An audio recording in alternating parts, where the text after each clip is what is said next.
पापा जी के फोन करके वृंदावन भिजवा दे रे बानी। कम से कम 30-40 मिनट बाद ही आई। ये परफेक्ट टाइम बा हमनी के प्लान शुरू करे के। देख ला, हमके तो बहुत घबराहट हो रहा बा, कहीं कुछ गड़बड़ ना हो जाए, कुछ ऊंच नीच ना हो जाए। मम्मी जी कुछ ना होगी, सब परफेक्ट होगी।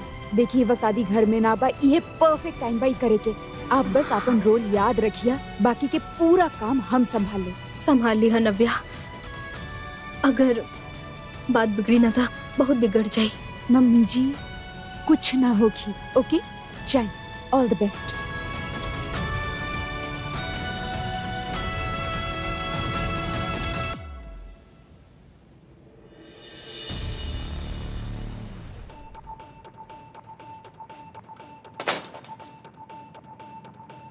जी जी जी जी, हमके आपसे एगो जरूरी बात करे के बा, आपके मदद चाहिए हमके। इन नव्या के बच्चे तो हमारे काबू में भी नहीं खियावत, ऊपर से आपके सरत के आखिरी दिन बा, तो हम सोचत रहनी कि काहे ना आज ही ओकरा घर से बाहर निकाल दी। तिवारी जी भी घर पे नहीं खन, इससे अच्छा मौका ना मिली हमनी के। वेरी गुड मम्मी जी, बिल्कुल सही जा रहे बनी। मम्मी जी ये आप बोल रहे बनी? हाँ हाँ, हम जानत बने इंदू के तोके विश्वास ना होके हमार बात के, पर आज तक जे ना भइल नहीं घर में वो होगी अब, और यही से हमके तुहारा और जीजी के मदद चाहिए।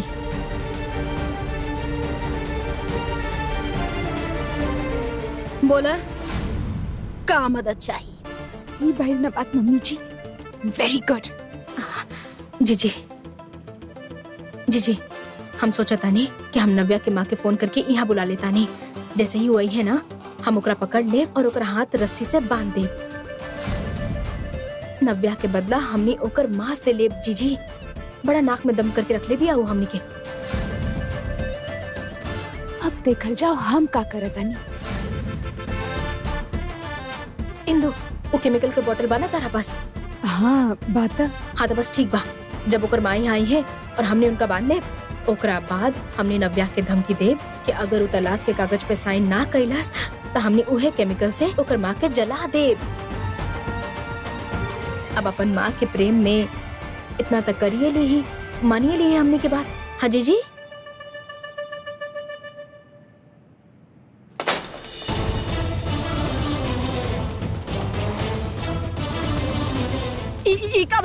हाँ का करल बड़? हम ही घर में आग बन के रहतानी कि तू लोग जैसन चाहबा वैसन करबा और हम कुछ ना बोला। अरे तू दोनों हमार मम्मी के कहा जलाइबू, जलबू त तू दोनों नव्या हटावा। अरे रेनू ए भगावा।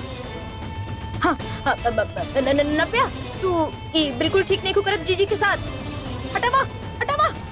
चुपचाप वही जे खड़ा रह, एक कदम आगे ना।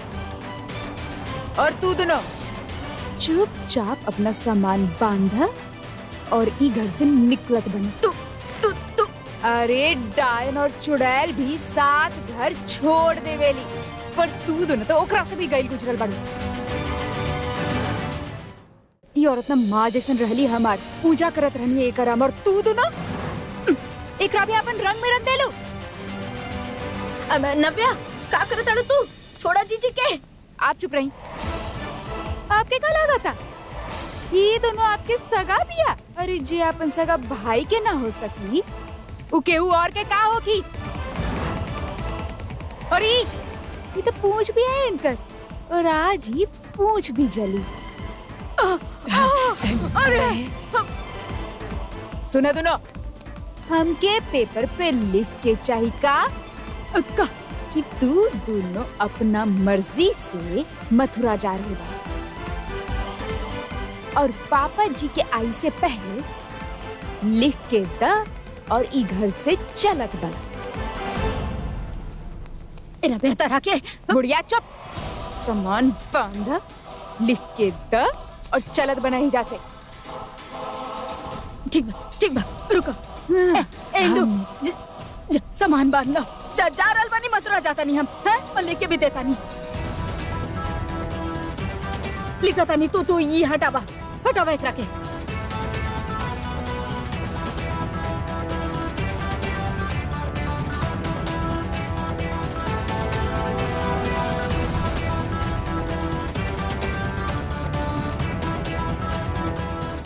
लिखा था नहीं।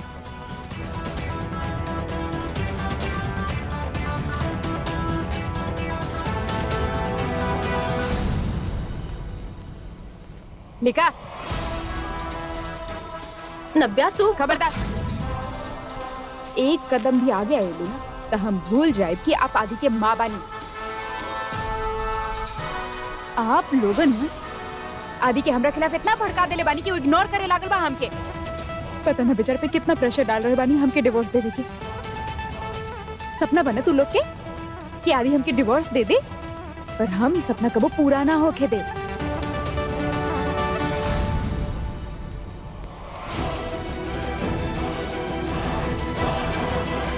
सुन लो, हे बुढ़िया, होशियारी ना जान से जाइबू। चुपचाप लिखा लिखा।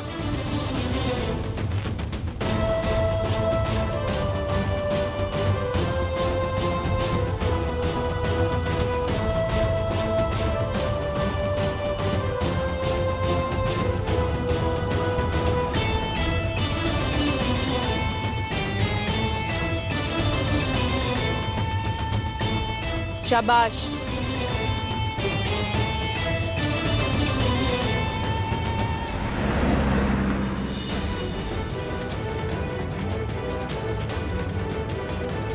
ये पंडित जी तो हॉस्पिटल में पड़न ना, फिर रेनू हमने से झूठ का है कहा।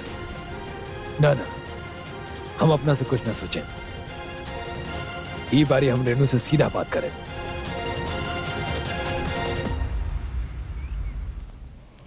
निकला ही घर के बाहर। आज के बाद जब वापस आए कि ना हिम्मत मत करिया। और आप अगर आपके इनसे बहुत लगाव बा और इनके जैसे हरकत करे के बा ना और खेल खेले के बा तो आप भी इनके साथ जा सकेंगे। और एक और चीज, अपना लल्ला से बहुत प्यार बना आपके, तो एगो काम करी ना, अपना लल्ला के भी अपना साथ ही ले जाए। वैसे भी उनका दुकान तो बिकवा ही दे ले बानी आप। ओकरे बनाओ उनके पास ही घर में बचल ही काबा, उनके भी ले जाएं और निकली यहाँ से। और खाई अपन लल्ला की कसम खाई कि घर में कबो वापस ना आए। नव्या,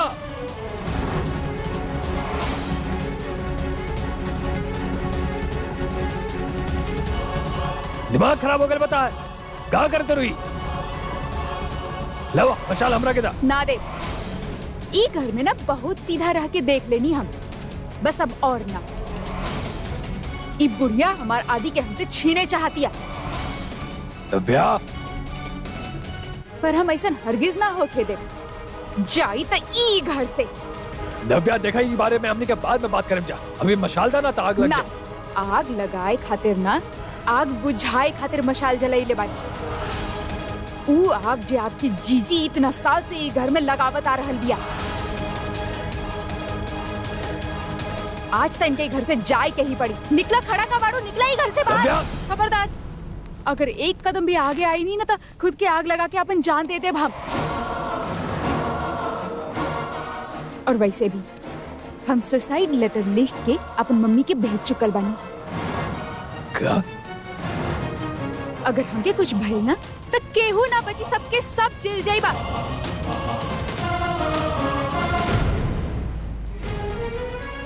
निकाला एकरा बाहर, भेजा एकरा, वरना हम अपन जान दे दे। निकला, अभी बाहर निकला यहाँ से। इंदु पकड़े एकरा, हाथ बांधा। छोड़ा हमारा, छोड़ा छोड़ा। आज तक बुढ़िया ही घर से जाके ही रही। नव्या,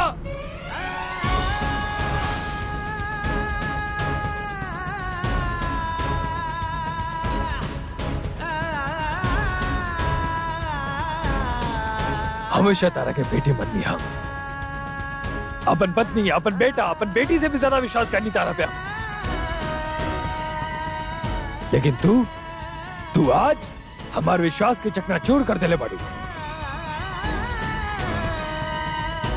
तू इतना बुरा किसे बन गई नव्या, ही नहीं जाना था। पहले जीजी तारा के डांटर तारा नहीं ना तो बुरा लागत रहे हमरा के, लेकिन आज जो तू हरकत करले बाड़ू ना, ओकरा बाद हम समझ गए बानी कि तारा में संस्कार नाम के चीज नहीं है।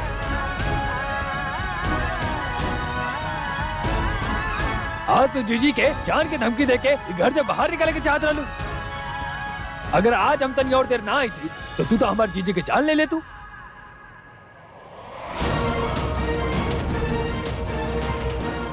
चला आज हम तारा के पुलिस स्टेशन लेके चलते हैं। चला ना वो जे तारा पे खुद FIR कहीं ना करवाए जाएंगे भाग के। और सलाखों के पीछे तारा के डलवाए। चला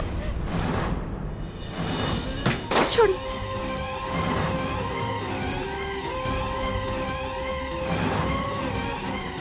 रेनू हट जा सामने से। आज एकरा के बचाए की कोशिश मत करिया, क्योंकि आज अगर तू एकरा के बचा लू ना तो हम ही समझ जाए कि तू दोनों एक साथ में पढ़ा लो और साथ में मिलकर नाटक करत रह लो। हटा। तिवारी जी, हम आपके एकरा पुलिस स्टेशन ना ले जाए थे। आप ये लड़की के चालाकी नहीं की समझत। ऐसा हो ही ना सकेला कि चालाक लड़की ये सब कुछ कैलस और बदला में अपना आप के बचावे के कोनो रास्ता ना निकलले होके। ये तो चाहते बिया कि हमनी एकरा साथ पुलिस स्टेशन जाए और वहाँ जाके ये हमनी के फंसा देवे। ये कहलस ना कि अपन माँ के चिट्ठी लिख ले बिया हमनी के नाम के। ये वहाँ जाके जरूर जरूर कोनो झूठा कहानी सुनाई और हमने सबके फंसा दी। बहुत चालाक भी आई लड़की, आप समझत नहीं की। देखी पहले ही हमने के घर में चोरी कैलस,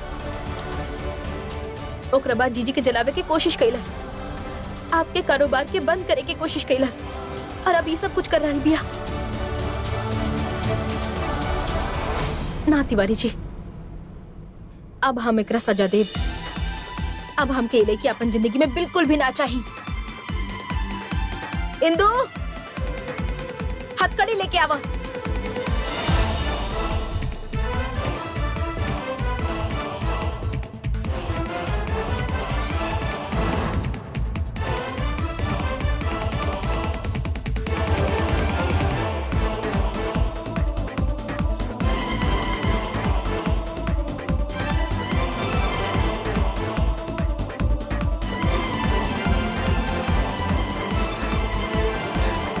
छोड़ो, आ छोड़ो, चुपचाप खड़ी रहा। छोड़ो। मम्मी जी आप बिल्कुल सही न कर रहे बानी। अब जब तक तू तलाक के कागज पे साइन नहीं को कर दे तब तक ये हथकड़ी ना खुली। रोवा पीटा चीखा चिल्लावा जे करे के बा करा, पर ई हथकड़ी ना खुली।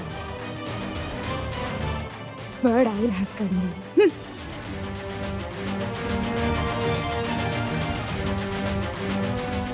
इली जीजी,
आदि देखा ना तार प्यार मम्मी जी का कहले बानी हमरे साथ, कैसे बांध देले बानी हमके।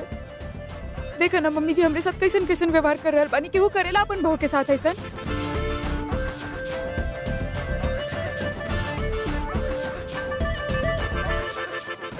तोरा संगे जौन भी भइल बा मम्मी के मर्जी से नहीं खे भाई, तू उनके मजबूर केले बड़ू सब करे खातिर।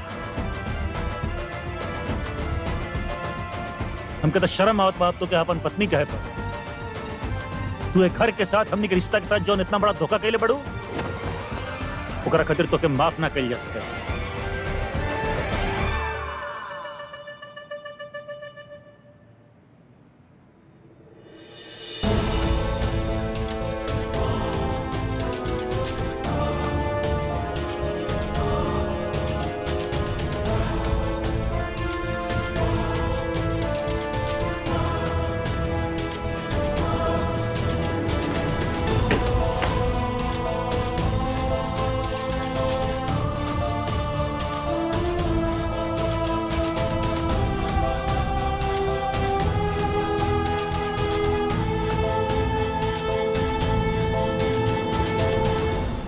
लल्ला जीजी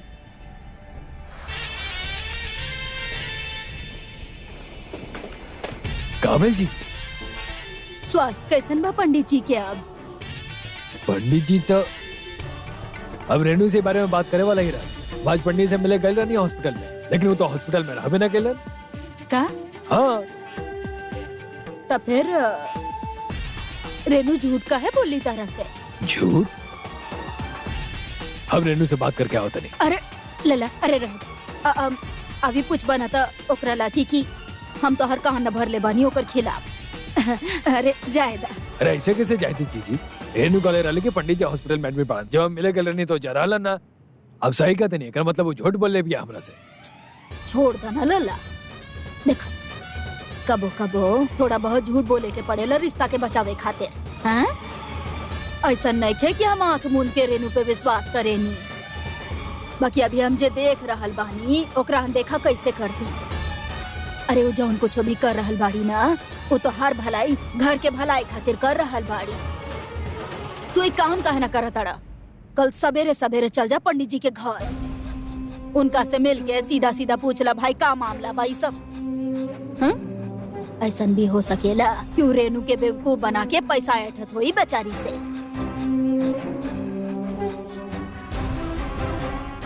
अब ठीक कहते नहीं जीजी, हम कल सुबह ही जाते नहीं और पता लगा नहीं। अच्छा सुध जा, रात हो गई है।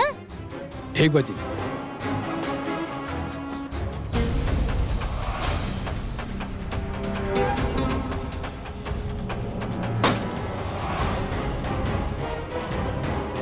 इला बिछा देनी हम बिसार तिवारी खानदान के सर्वनाश के। ई कैसन बिसार बा अम्मा जी?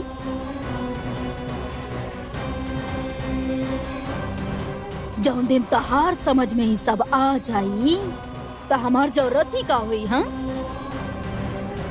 तो बस ही बतावा हथकड़ी के चाबी ठीक से संभल ले बाड़ू की ना? जी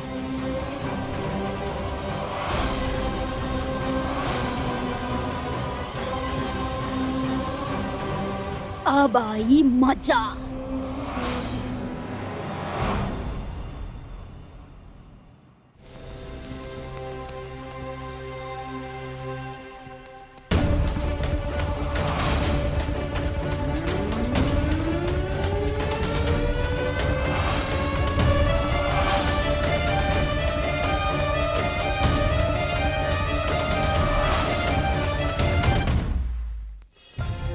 चिंता मत करा, बस गहरा नींद आई लोगन के और कुछ ना। चली मम्मी आ जाए।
अपन बहू के हाथ के हथकड़ी नहीं की खोल पावत, हम अपन रिश्ता के हथकड़ी कैसे खोल पाई?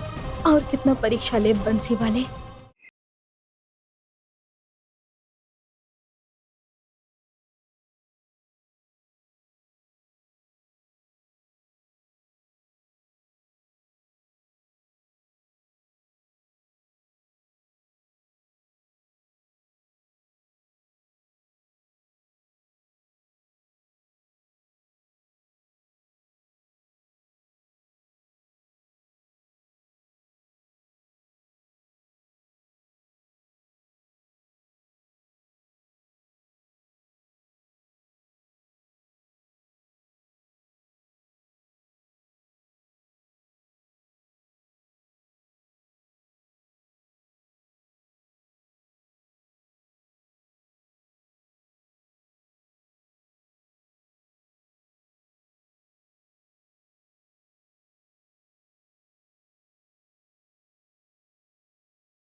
थैंक यू नव्या।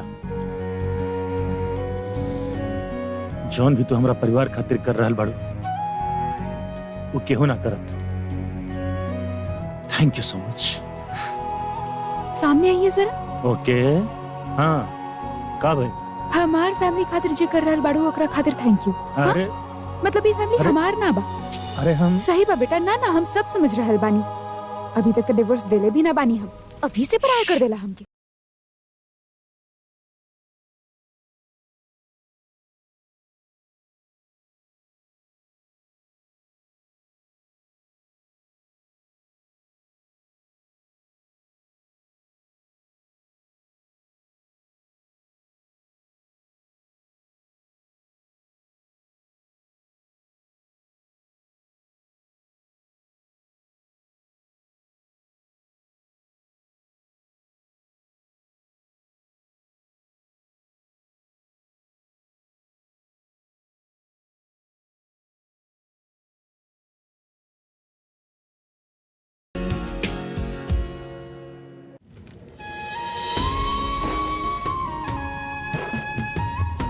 कितना अरमान से बहू बना के लायल रहनी तरह के। सोचले रहनी पलक पे बिठा के रखब, कभी सोच ना सकत रहनी कि इतना दुख देवे के पड़ी तरह के। हमके माफ कर दे नव्या। मम्मी जी कैसन बात कर रहल बानी आप? और ना आप पे ही उदास सा चेहरा बिल्कुल अच्छा ना लगेला। आप मुस्कुरात ही अच्छी लागत है। एक स्माइल छोटा सा हमरा खातिर प्लीज। ई भइल ना बात। और वैसे ना अब बहुत बदल गए बानी। कितना दिन हो गए आप असली वाला डटले ही ना बानी। करेला गलत तेल में छौंके खातिर, आरती गलत गाय खातिर, रोटी गोल ना बनाए खातिर बहुत बदल गए बानी। बना दी। हाँ बदल ही तो गइल बानी, सास से माँ जे बन गइल बानी। और ई माँ अपन बेटी के हमेशा रक्षा करिए।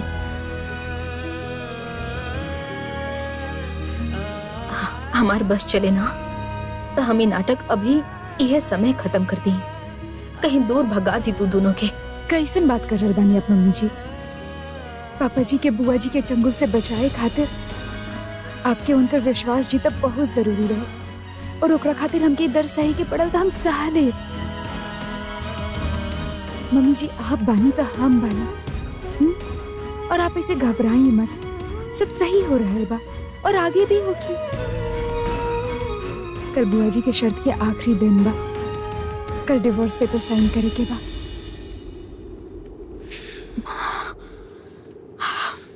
ना, हम तो दोनों के तरह अलग ना कर सके नहीं।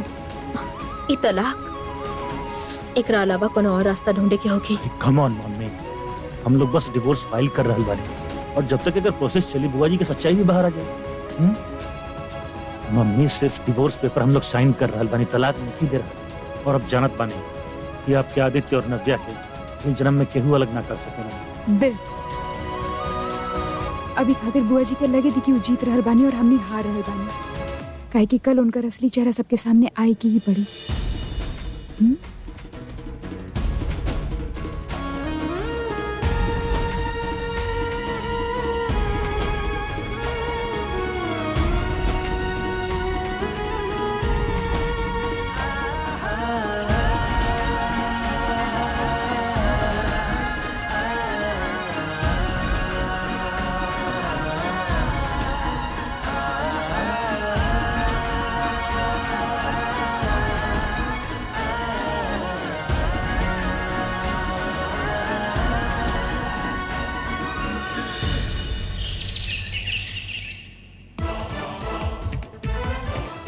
मम्मी पापा बुआ जी बाहर आई।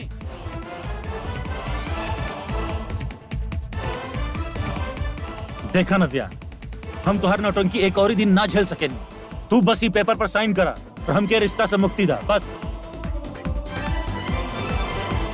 आदि बेबी, ये तू का बोल रहा है बड़ा? ये सबके बात मान के तू हमके डिवोर्स दे बा? कितना प्यार बा हमनी दोनों के बीच में। ये तो हर इमोशनल लेक्चर हम बहुत सुन लेंगे। तू ये पेपर पर साइन करा, बस हमके रिश्ता से मुक्ति चाहिए, हमके आजादी चाहिए नव्या। अब जीजी एक हथकड़ी तक खोल दी ही, हाथ खुली तभी तो तलाक के कागज पे दस्तखत कर पाई।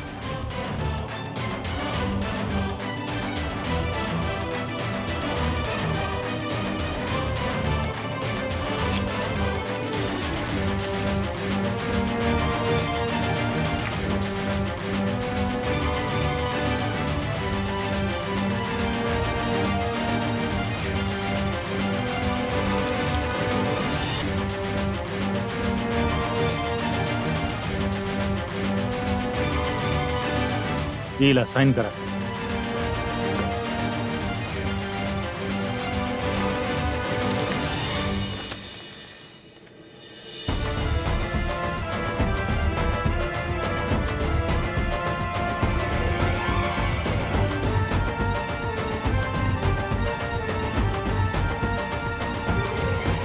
ये धोखा खातिर ना हम तारा कबो माफ ना करब। कितना प्यार करत रहनी हम तारा से, और तू तो इस सबसे भी गैर गुजरल निकलला। का सोचले रहनी हम तहरे बारे में, और तारा में तो रीढ़ के हड्डी तक ना बा। नहीं अपन कौनो मर्जी, ना सोच, ना अपन इच्छा। जैसे ये लोग बोले ले वैसने तू करेला।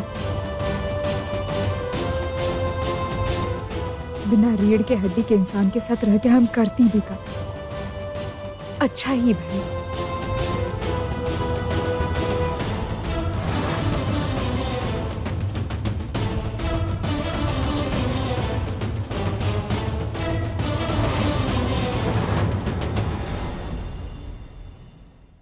आदित्य तिवारी,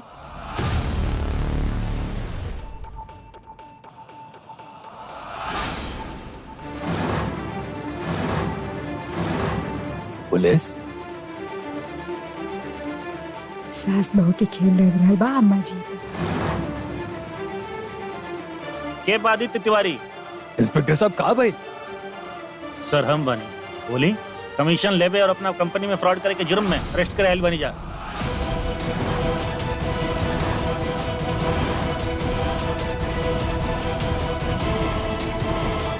सर हम कुछ नहीं की कैले, हम कोनो कमीशन नहीं खेले, हम कोनो चोरी नहीं की कैले। सरी बेबुनियाद बात। हाँ हाँ इंस्पेक्टर साहब, कोनो गलत फहमी हो गई आपके। हमारा आदि ऐसा ना कर सकेला। आप पहले अच्छा से जांच पड़ताल कर ली। हाँ जी जी बिल्कुल ठीक कहा तेरी। हाँ इंस्पेक्टर साहब, हमारा आदि कभी कोनो गलत काम ना कर सकेला। नॉन बेलेबल वारंट इशू भइल बा, हम कुछ ना कर सके नहीं। शुक्ला जी अरेस्ट करिए इनके। लेकिन इंस्पेक्टर साहब ये सर यकीन मानी हम कुछ नहीं की कैले।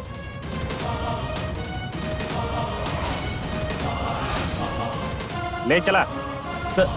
सर लल्ला बचा ले आदि के। हाँ बचा ले, जेल जैसे बचा ले। जा। जी जी आप चिंता मत करें। इंस्पेक्टर साहब आपकी गलत फहमी बेलबा।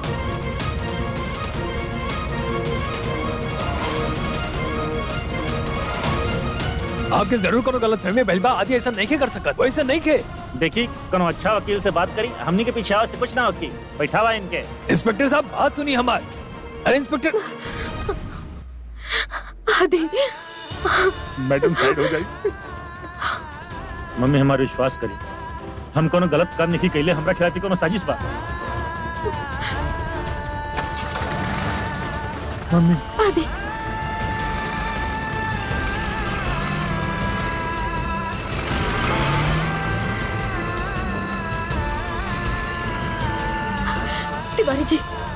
तिवारी जी कुछ भी करके आदि के वापस लेके आई। तू चिंता मत करा, आदि के कुछ ना होके दे। अभी हम तनी देर में। तू घर के अंदर जा, हम अभी आओ तनी।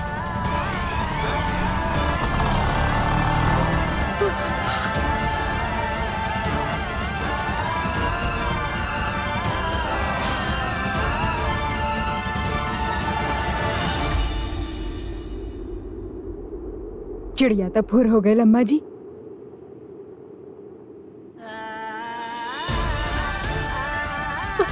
मम्मी जी ना कुछ ना होगी आदि के। हाँ हमनी सब साथ बानी ना। आदि के हमनी बचा ले। हाँ रो मत मम्मी जी।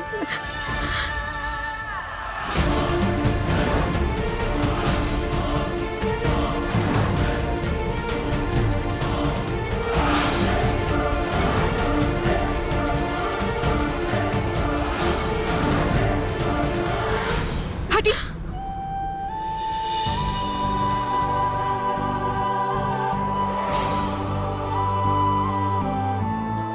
कोनो बात ना सुनी कि हम क्या आपके इमोशनल ब्लैकमेल में हम ना फंसब।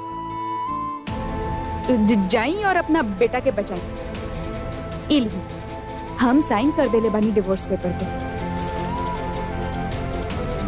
जेल में जाके अपना बेटा से साइन करवा ली। वैसे सही कहेले, अपन कर्म के फल ना सबके मिलेला। बस हमकी इना पता रहे कि ऊपर वाला हमारा दर्द इतना जल्दी सुन ली।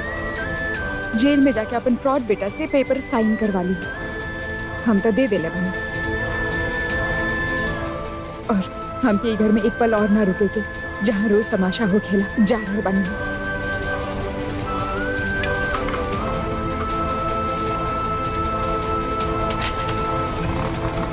हमार बिलरिया हमरे से में आओ। दोनों सास बहू मिलके हमार आंख में धूल झोंक रहल बाड़ी।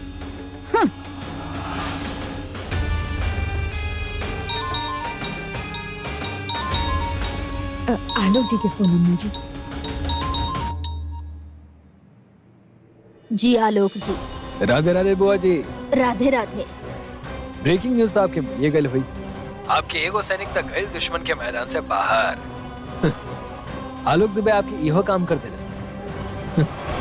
अब तो ऐसा लगा था बुआ जी कि आप जंग बिना लड़ले ही जीत जाए।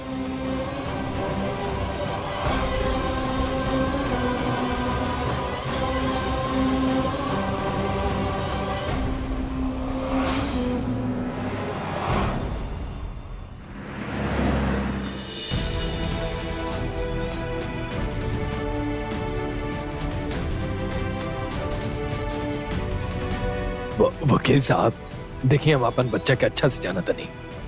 वो ऐसा बिल्कुल काम नहीं कर सकता। कुछ भी करके ओकरा के जेल से बाहर निकलवाई। मुकुंद जी, दिस इज द वेरी क्रिटिकल केस। और जब तक केहू क्लाइंट के तरफ से आके आपके फेवर में गवाही ना दी ना तो उनके बेल भी ना मिल सकेला। माफ करी, हम आपके केस ना ले सकेंगे। वकील साहब ऐसा मत बोली, कौनो तो तरीका हुई, कोई तो रास्ता हुई। जी ना, एकरा अलावा और कोनो रास्ता नहीं।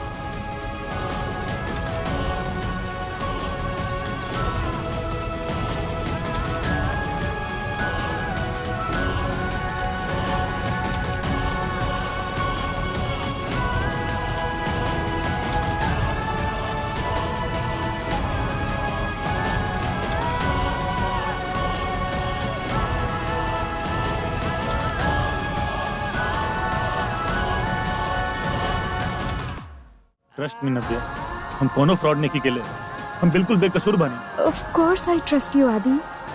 जाना तनी तू ऐसा कुछ कबू ना कर सकेला। पता बा नव्या, केहू हमारा खिलाफ बहुत बड़ा साजिश की बा। तबे हमार बॉस केहू और के कहल मान के केहू और के बात सुन के हमरा साथे इतना बड़ा खेल खेल रहा बा। आदि तू बिल्कुल चिंता मत कर। आदि तहार कंपनी की ई केस वापस लेवे के ही पड़ी। तहार बॉस से हम बात करब। जे भी वो आदमी बजे तहरा पे आरोप लगैले बाना ओकरा से भी। ओके ठीक बा? सुना, प्रॉमिस मी तब तक तू हिम्मत ना हारबा। ओके तहरा बहुत जल्द एहिजा से बाहर निकाला। हाँ तू बस अपन ख्याल रखा नव्या। तू हमार चिंता मत कर आदि। चलिए मैडम, टाइम हो गया बा। सर 1 मिनट दे दी प्लीज। सुना, तहरा हम बहुत जल्द एहिजा से बाहर निकालो। ओके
राम, तू बिल्कुल चिंता मत कर।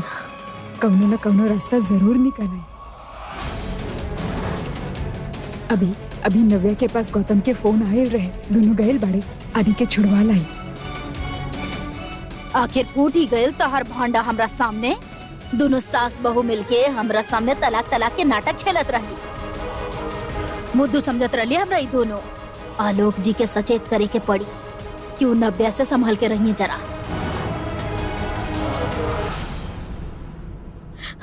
हम आलोक जी से बात करब। उनकर बहुत पहचान बा, बहुत पहुंच बा। वो जरूर कोनो रास्ता निकली है आदि के बचावे के। अच्छा, तहारू का या दमाद ओकरा से मदद मांगो। तू 1 नंबर के मतलबी और लालची आदमी बाहू। तहारा छाता कबो ना लिखे दी। प्रीति के भाई बा आदि। प्रीति बोली तो वो मना ना करी है ना। और इस समय तो आलोक जी तक हम अपन आदि के बचावे खातिर केहू से भी मदद मांग सकेली। अच्छा अच्छा अच्छा, ठीक बा, परेशान मत होगा। एक बार नव्या और गौतम के कोशिश कर ले बेटा। हाँ ओकरा बाद तहरा जेकरा से मदद मांगे के बाना तू मांग लिहा। ठीक बा? बहुत अच्छा सतीश, हमके तो सही है उम्मीद रहा। देखला, हर पासा वैसने पड़ा था जैसे हमने के सोच ले रानी। बस अब आप डमरू बजाइए और नव्या बंदरिया खानी आपके इशारा पर नाची। ना ओवर कॉन्फिडेंस अच्छा नहीं है। पिछला बार जो गलती कैले रहा है, बार मत दोहराई, न तो लेबे के देवे पड़ जाए। ये नव्या तिवारी बहुत ही चालाक और शातिर लेकी भी है। आखिरी वक्त भी जीतलबाजी पलट सकेले। कहा ना संजय जी, आलोक दुबे अपन हर गलती से सीखेला, ओकरा के दोहरावेला ना। ई बार के प्लान फुल प्रूफ बा, ठीक वैसे ने हुई जैसे आप सोच ले बानी। आप नव्या से मिले की तैयारी करी, आज रात आपके वो कदमों में हुई।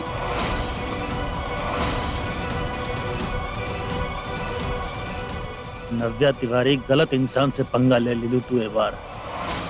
अब तक तू बहुत बेइज्जती कर ले लू हमार, लेकिन अब बारी हमार बा।